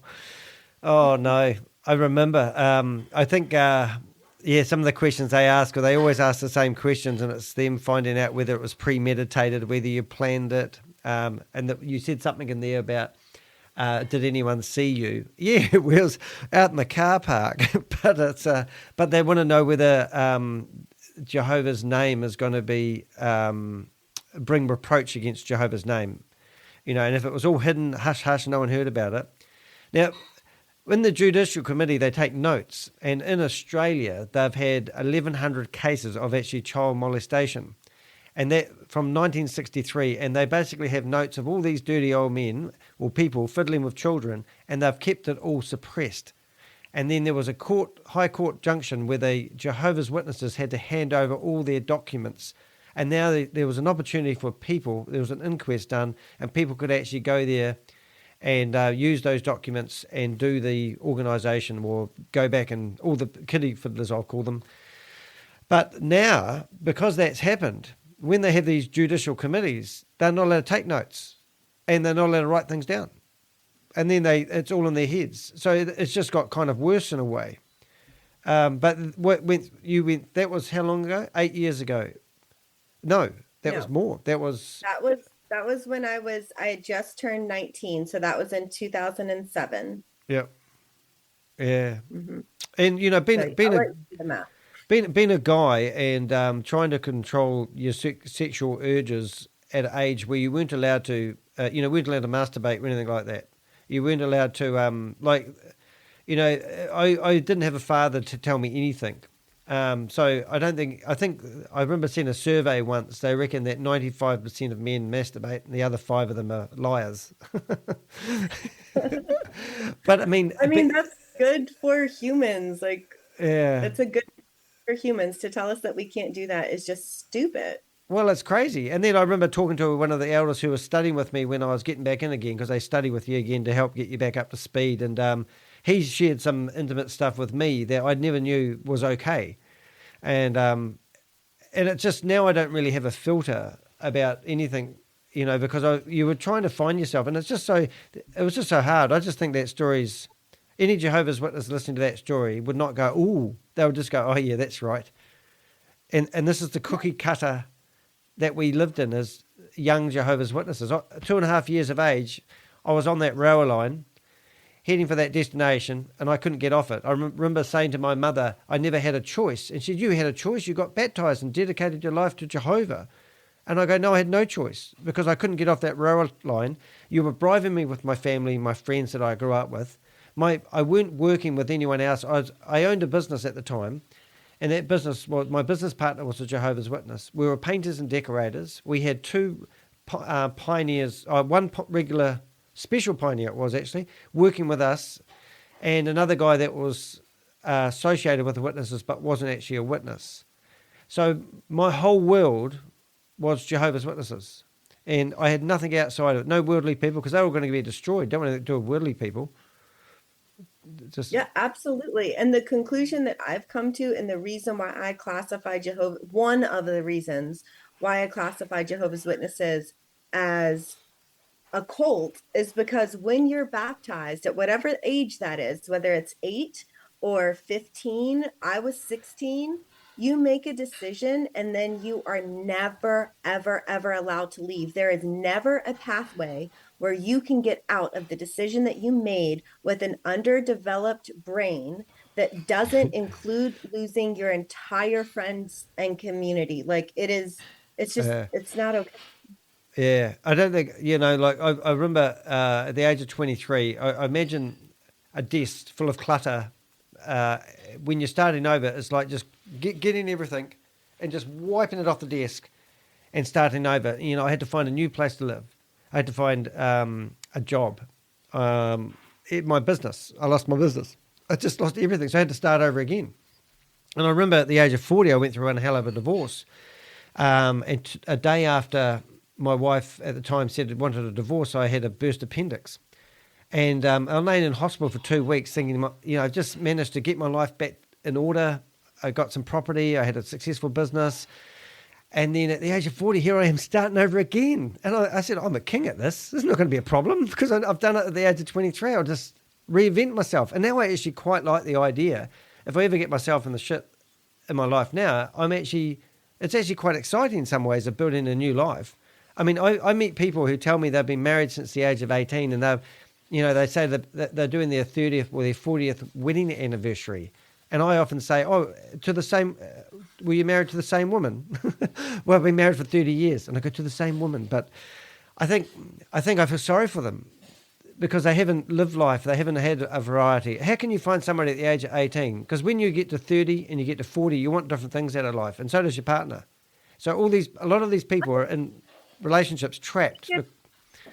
I think it's possible for people to grow together. I think long relationships like that don't necessarily mean that you're sacrificing. There are some people who find happiness in it. But when it comes to the Jehovah's Witnesses, there's so many parts of your authentic self that you are forced to deny. So it would be impossible to truly connect with another person for 30 years when you're not even allowed to be truly connected with yourself.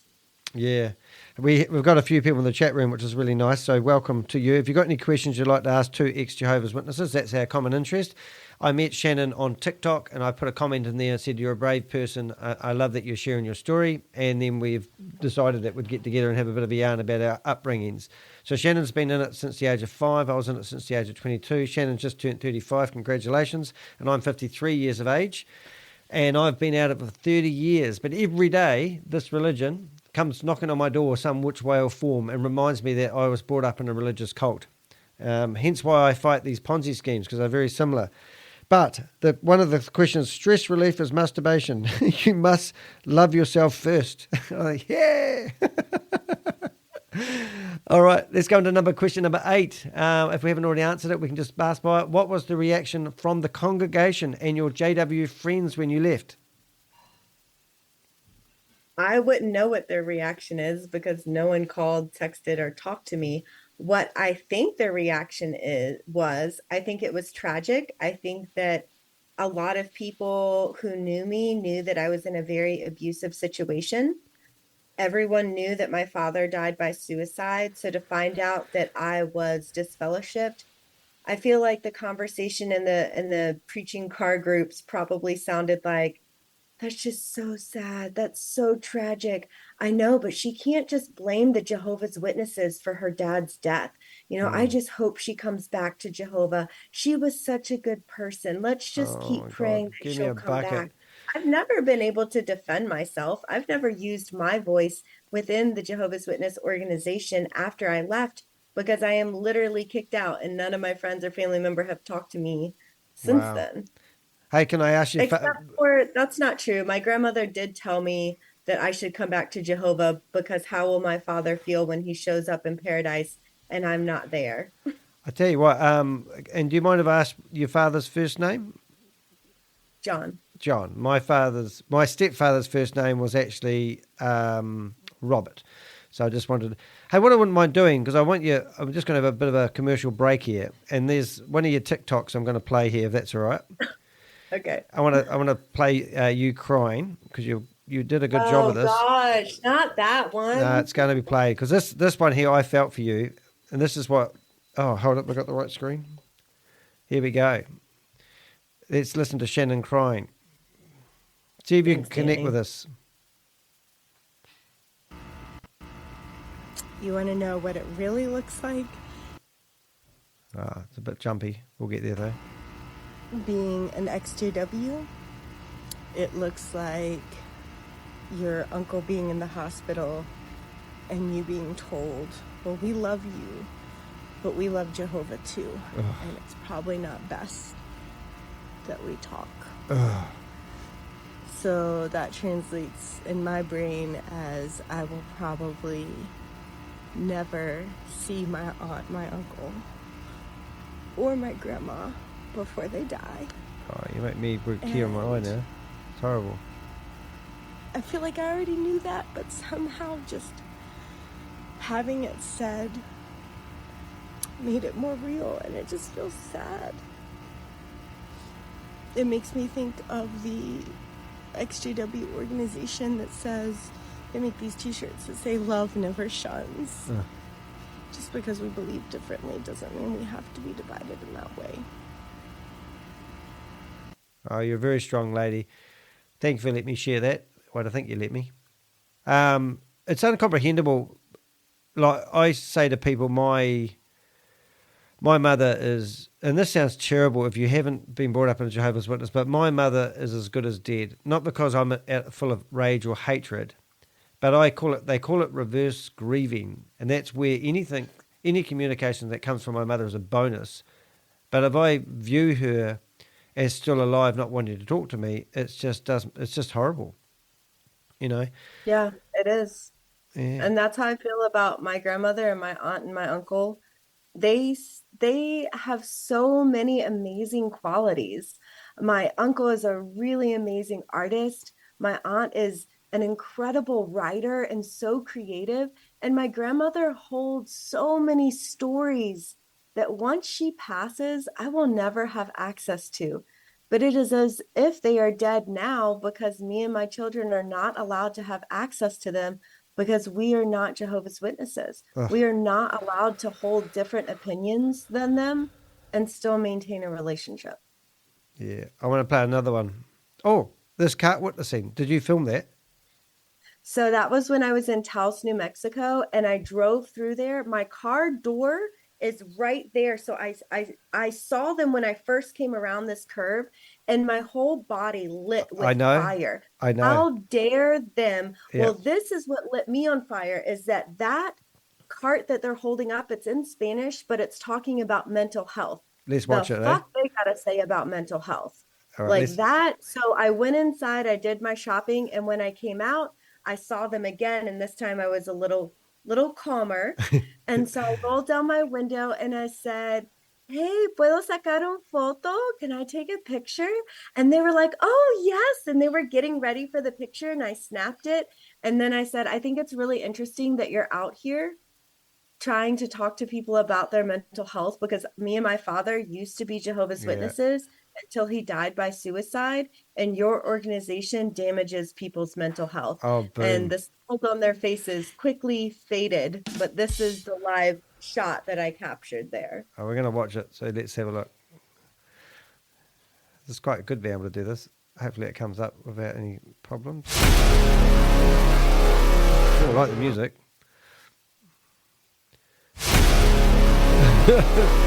Very dramatic.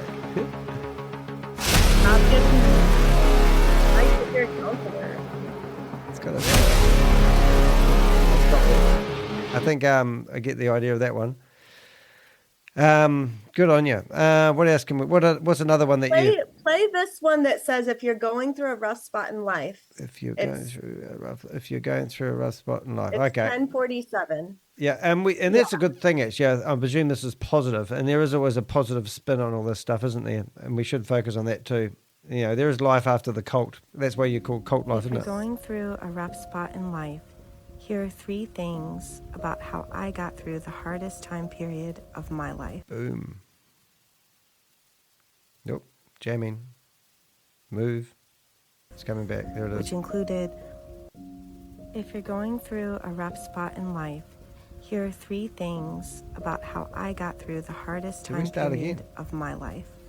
Which included leaving an abusive marriage of 8 years, going through a divorce, transitioning from being a stay-at-home mom to a single mom with 2 young children, losing my father to suicide, and being disfellowshipped as one of Jehovah's Witnesses, which translates to immediately losing every friend and family member from the only community I was allowed to have. I felt utterly alone. For the first time, I understood why people use heavy drugs.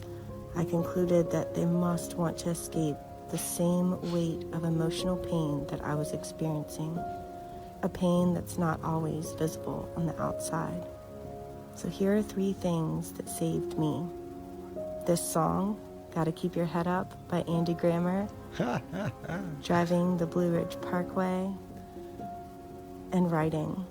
This is how I process these mountains and valleys, allowing nature to heal those inner wounds and giving myself enough space to process all the things I was experiencing. We can't change the circumstances when our tragedy strikes, but we can choose to allow music and nature and writing to heal us along the journey. It kind of cut off there, but sorry about that. It's I'm streaming on 5 platforms, and we're wanting to watch the internet at the same time and talk to the lovely Shannon as well. Going through a rough spot in life. Now you can shut up.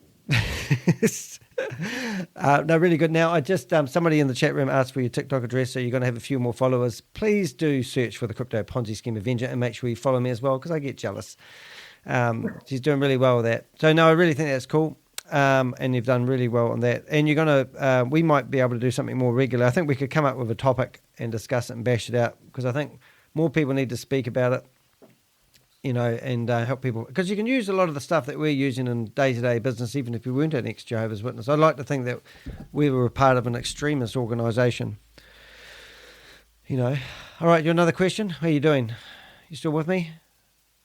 I'm still with you. Look at my... I'll probably be wrapping up shortly. I'm thinking like 10 more minutes, and then I should probably do the things I need to do. 10 more minutes has always turned into half an hour when I've said that. So let's do some quick fire questions and see if we've covered what ChatGPT recommended we ask.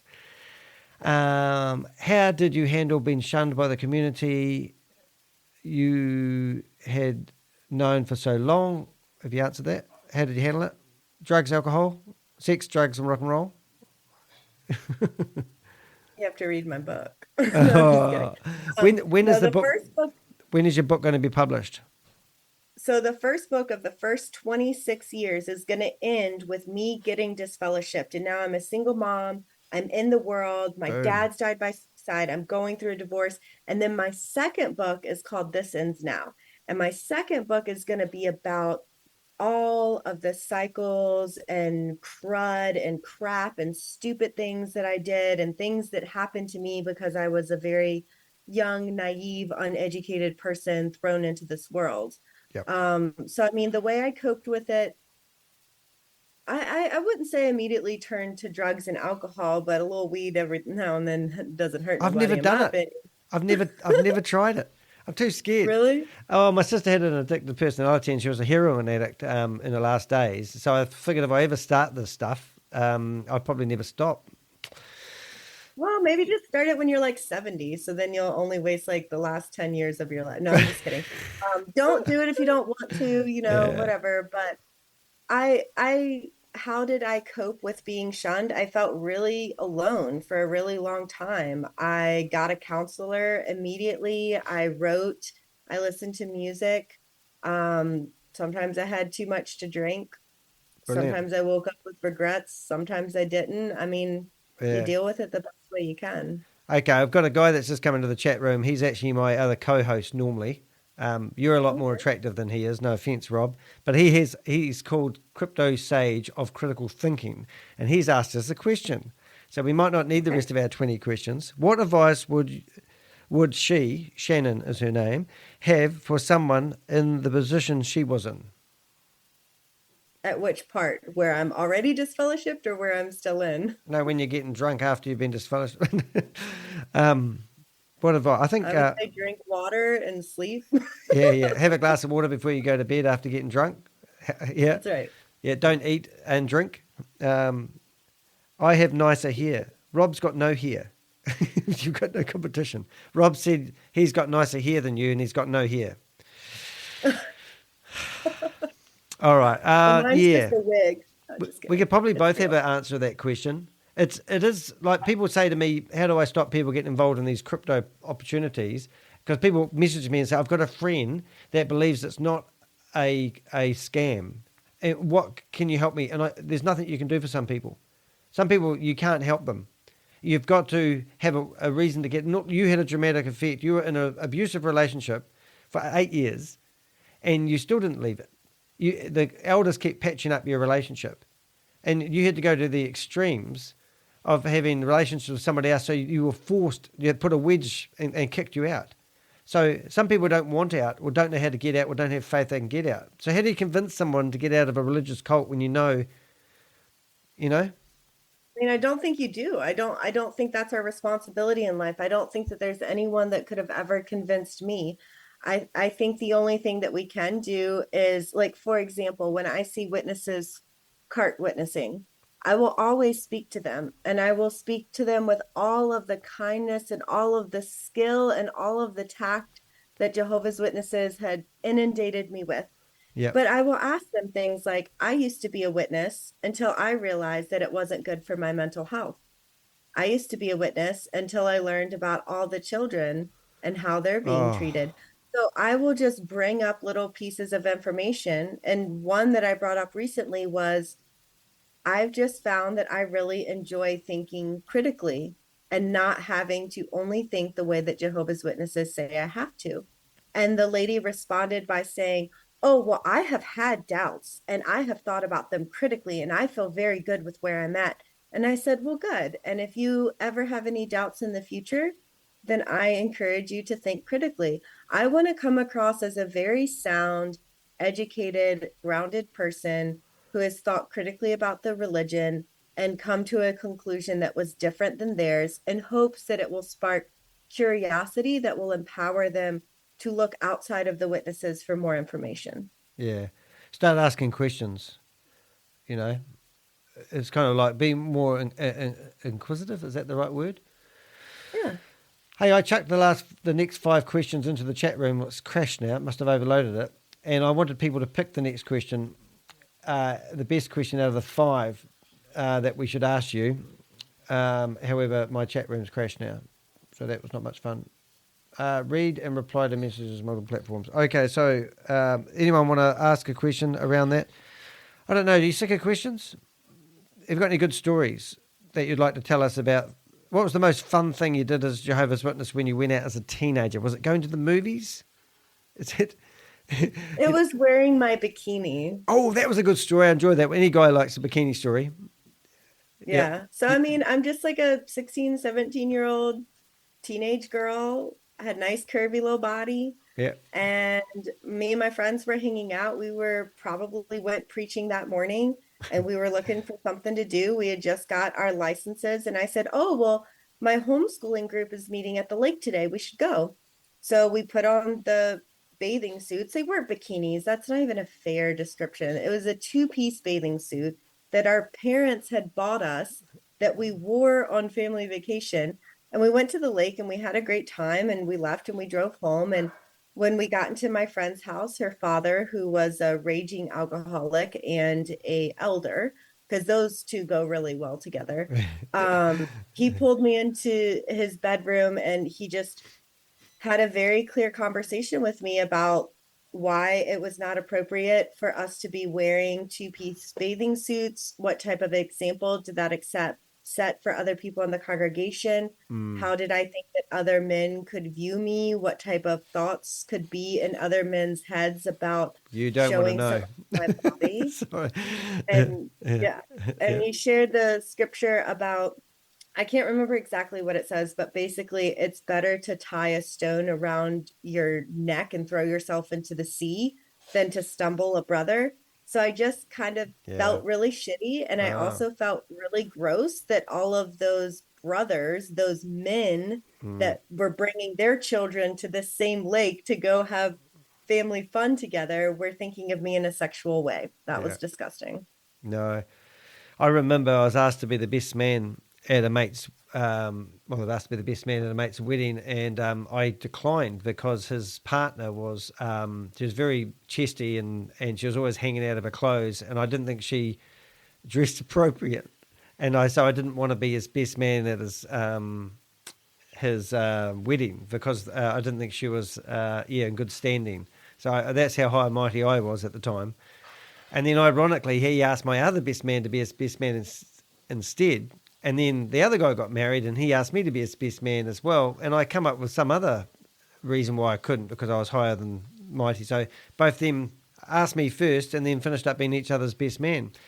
I've got an horrific story about, so that I have actually told in a story once, but I grew up with 5 young fellas and we used to call ourselves the Rat Pack. And we used to drive around in our cars and we used to always get told off by the elders because we're speeding, or they used to call us the Rat Pack, and we were hoons, and we weren't really that bad.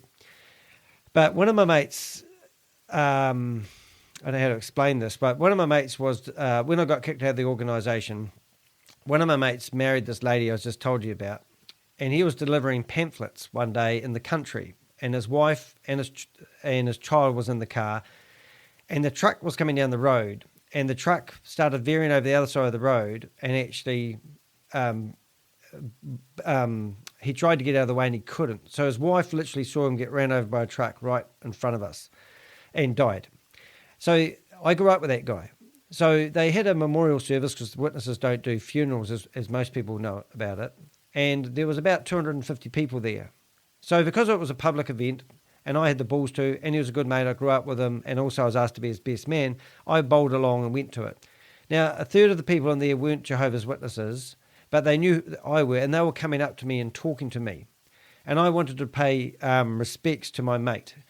And then my old boss that I worked for 7 years come up to me and told me that I should leave. And I'm going, why? And he said, because people think that you're not disfellowship, and they're coming up and talking to you.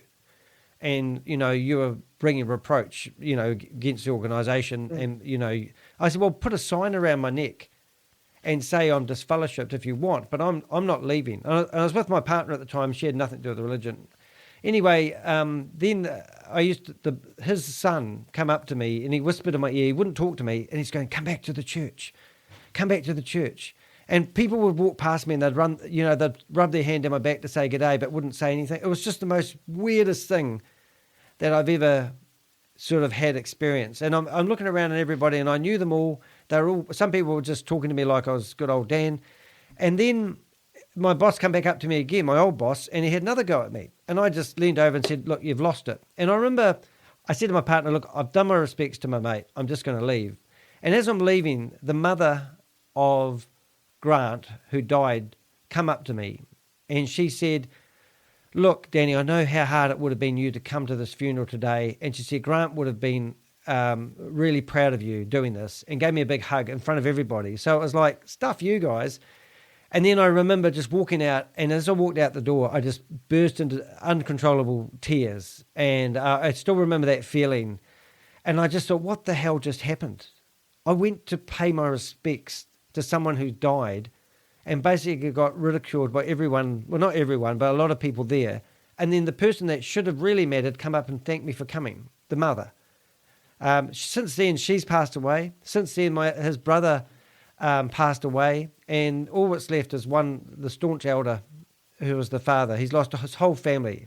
He remarried after 2 months, found himself an imported wife, and got started over again. And he's still a Jehovah's Witness. I don't know if that made sense, but you just sit there in disbelief, and it's just horrible sometimes. No, I definitely agree. And I mean, to be fair, Jehovah's Witnesses are super judgmental, but I always try to show compassion to them because I was them. So in that situation, I did precisely that to my own brother. We had someone that we grew up with as a Jehovah's Witness who ended up overdosing, and they threw the whole Jehovah's Witness funeral. My brother came, my brother was disfellowshipped, and I hugged my brother, and I did talk to him, but all I was saying to him was, please come back. Please come back. Please come back. Because I was so brainwashed, I didn't know anything else. Yeah. Hey, we've got a couple of questions, and then we'll sort of round it up. Rob wants to know where you're from because he wasn't here at the start. I am from Central Virginia. Yeah, and not that's Christchurch. Where I'm grown up. So that's where I was. Yep, never been outside your state. I've been outside my state. Oh, yeah. I've been across the United States. I've been to New Mexico and Montana and Colorado, New York to Florida, and all the different places in between.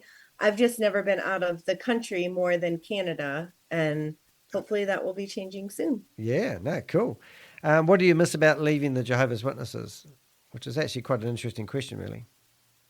I miss the brotherhood. I miss knowing that I could show up at anywhere in the world and knock on the door and tell them that I was a pioneer, and I would, or even not a pioneer, just a publisher, and I would be welcomed into their homes, and I would be looked after, and I always liked the feeling of that. I was really popular enough to say when I had my own apartment, well, it was a house, I used to ring up my friends and go, hey, I'm doing a video night. Anyone want to come? And we'd get 30, 35, 40 people turning up with pizza takeaways, and we'd all sit there and watch have a movie night. And I do miss that sort of stuff, you know. And I was quite popular, you know, so it was quite interesting that when I was always a bit of a rebel because I was we used to have what we call the elders' sons who would get made ministerial servants. So there'd be, people at the top with those circuit overseers, elders, and then ministerial servants, and then the peasant kids, which I was a peasant kid where I tried to be a ministerial servant, but unless you had a father that was already an elder, it was very hard for a single parent person to get to anything in an elevated position. But because of that, I was sort of a bit of a rebel. But I do it was nice to be able to do that. You know, the brotherhood, like you said, you nailed it the first time, really. Last question here. What can you do now that you couldn't do when you're in? That's pretty obvious. Anything you bloody well friggin' want and not feel guilty. Guilt. You can masturbate. Yes, that finger. Thanks for sharing, Shannon. It's all right. We'll get kicked off YouTube. Oh, sorry. That's just the first thing that came to my mind because of what we've talked about. But I actually made a TikTok about all of the things that we do. So in my family, we celebrate birthdays. Boom. We celebrate Halloween. We celebrate Christmas, all of the holidays. My daughter is really into theater. So she's allowed to take extracurricular theater classes. She also loves gymnastics, both of them. So they're both enrolled in gymnastics. My youngest daughter just really wanted to be a cheerleader. So she tried that out this Oh, year. those short dresses, they're no good. All this stuff you weren't allowed to do, And not to mention all the bad association of like worldly friends that she has access to, where she doesn't get to just think one thing all the time. She's exposed to a lot of different people. And I think the biggest thing that I'm allowed to do besides reading whatever books I want to read is just, I have the ability to think critically. And I was not allowed to do that as a witness. So that's something that I really appreciate. Yeah. I think when I was a kid, they had religious training. So we used to I used to sit out in the quad rock, sit out in the garden, and it was like a horseshoe, the classrooms. Everybody could see Danny sitting out there by himself when the religious training was on, because I might have been taught something I didn't know that would have tarnished me or changed my beliefs. But probably the most horrific thing I remember, when I was 5 years of age, they used to start the beginning assembly. They used to play the national anthem and used to stand, and I think people used to salute the flag. But I didn't know how to handle that, because I knew that we weren't meant to worship false idols or worship the flag. And by standing up and while they were playing the national anthem, it was just what I got taught you weren't allowed to do. So I remember at lunchtime running all the way home, crying my eyes out, saying to Mum, I saluted the flag and they made us sing the national anthem. And I was singing the words without the words coming out, thinking I'll be okay. Now, a 5-year-old is going through that. And my mum said that I had a choice at the age of 16 whether to get baptised into the religion. I was already out of that cookie mould. I had no choice. Flashbacks? A lot. Yeah. Yep. And I'm just really thankful that my children do not have to go through that. They are very educated. They're critical thinkers. I never worry about them succumbing to a religion like Jehovah's Witnesses, because they're far too educated to ever fall victim to that, period. Question, critical thinking, if you can teach your kids to be critical thinkers. I was did a video before this one. I was practicing this new software I'm using at the moment, and there was a YouTube video I narrated over, and it was about this. You put $1,000 in, and within 2 months that $1,000 turns into $3,000, and then you compound it, and at the end of the year you're going to get over $200,000 return for your investment. But these people who are putting their $1,000 in haven't stopped to question where the money comes from, and this critical thinking stuff is like, okay, let's just think about it, the paradise earth that we got promised. All the wicked people in the world are going to be destroyed. Everyone that's going to inherit the earth is going to live forever on a paradise earth. Does that sound, is that... But if that's the only thing that you're taught, it makes sense that we believe it, and that's what they want to do. They want to take these minds as young as possible, and they want to make sure no other information, no higher education, no books, no critical thinking, can't hang out with different people. And you're taught this like immense fear that if you talk to an apostate, or you read their signs when you're going into the district convention, or you see something on social media or YouTube, they could plant a seed of doubt that could literally destroy your eternal life. So you're walking around in fear of ever being exposed to the truth about the truth. I forgot something you told me. You're going to be standing outside one of the conventions holding up one of those signs looking like you've got the issue, aren't you? Well, I guess we've announced that to the world, Danny. Oh, sorry. they'll be hiding. Shannon's going to be holding her plaque up. What's it going to say on it? I don't know. Masturbate. I haven't decided yet. I masturbate now. Sorry. Yeah. Don't knock it until you try it. Yeah. No, I don't know what it's going to say yet. I know that I have I'm very particular about who I bring with me, because what I would love to see is all of the disfellowshipped Jehovah's Witnesses from around this area. I would love to see them lined up at the entrance. Yeah. And I don't know what our shirts should say. Maybe it could even be something like "We Still Exist." But I want my grandmother, I want my aunt, I want my uncle, I want my friends, I want the women who were there when I gave birth to my children. I want the people that I spent decades developing relationships and friendships with. All I want for them is to see my face, And when they go and they sit in that assembly hall, they will remember my story and they will see my face. And I would love to be lined with other local XJWs who just showing our faces tell the whole story. Your family doesn't know your children, eh? Because your kids are 10, aren't they? So they've known them from 2, and that's it. That's just they've seen them a few times throughout the years, but they don't have any relationships with them. Wow. Hey, so if we get together again, which I'd love to, and we had a topic, we'd have to think about it, but what do you think we could help other ex-J-dubs with? Like, is there a way to speed up this grieving process that the grieving that we have as you leave? Some practical things, like when do you get to the stage where you can be your true, authentic self and have pride about who you are, because otherwise you live a life of shame. And I think that's what I was worried about. I have no filter now and I say whatever I want. And I think that's made me the person I am. And you look like you're going places, young lady. Well, I would love to talk about what healing religious trauma has looked like for me. I'm not a medical professional by any means, but I have found some things that have been really helpful for me. So maybe we can hop on and talk about that next time. Yeah, I think so.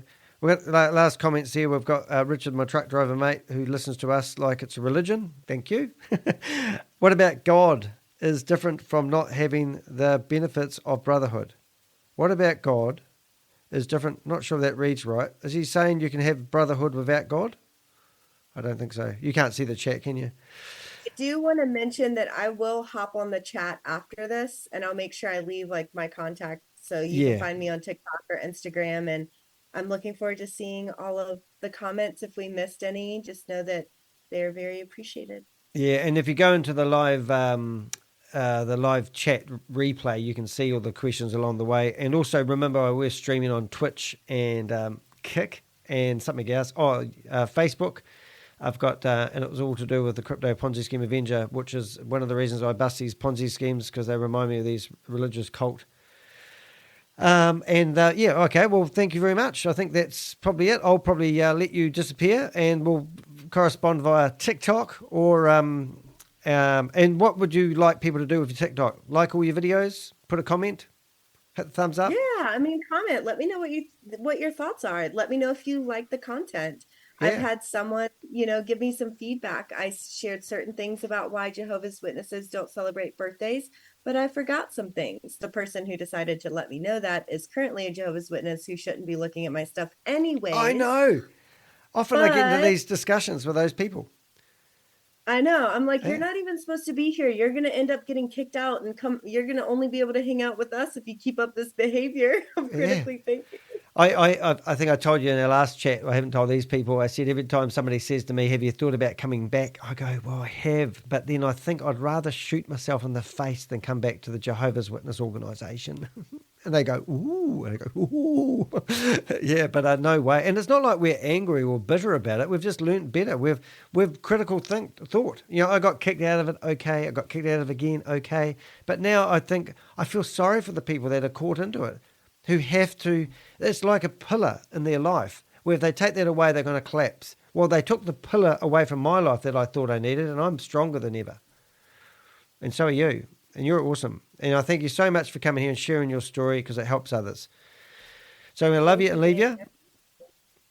And we hopefully will interact on social media, and we'll see you next time. Okay, Shannon? Sounds good. Thank you, Danny. Bye-bye.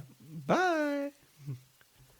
Absolutely awesome. Thoroughly enjoyed doing that, and hopefully Shannon and I will be able to get together in the not too distant future and come up with some topics that may be of interest to people. So it's a little bit different, this one. It was literally about my life and Shannon's life as escaping the religious cult of the Jehovah's Witness organisation. Both of us have experienced people in our immediate family dying by suicide. And we believe that it's the detrimental effects and the pressures that organisation has put on those people have took their life. I got interviewed by Radio New Zealand, and they asked me for some statistics on how many people I believe have actually died by suicide. And I said, you'll never find the answer to that question. And she goes, why is that? And I said, because once they're kicked out of the organisation, they take their own lives, the organisation just washes their hands of those people. So the true statistics are never really known. But in the top of my head, I can probably think of 20 instances where people I knew have actually died by suicide, and it's just horrific. So it was a big part of my life. I've got a couple of videos on my YouTube channel about my experience as an ex-Jehovah's Witness. There was my last video was escaping the Jehovah's Witness cult, and that was about when they had the shooting in Hamburg, and some guy went in and shot 7 people in a Jehovah's Witness Kingdom Hall. He shot at a lady in the car park and she escaped. He shot 10 times into the car and escaped, and then went in there and literally murdered 7 people, and then he died by suicide himself. And I did a video about that. Now, it worked out that the rumours are that the guy was actually discommunicated or disfellowshipped. I don't know if he's a baptised publisher, but he was kicked out of the organisation. The lady in the car park seemed to be his ex-girlfriend, ex-partner, ex-somebody. And he obviously might have shot at her out of anger. I'm just doing a bit of an assumption what could have happened. And then he went in and took it out on the religious, the people in the religion. I'm not saying that's condoning anything he's done, of course. But what I am getting at is the guy probably didn't know how to process what was going on in his life.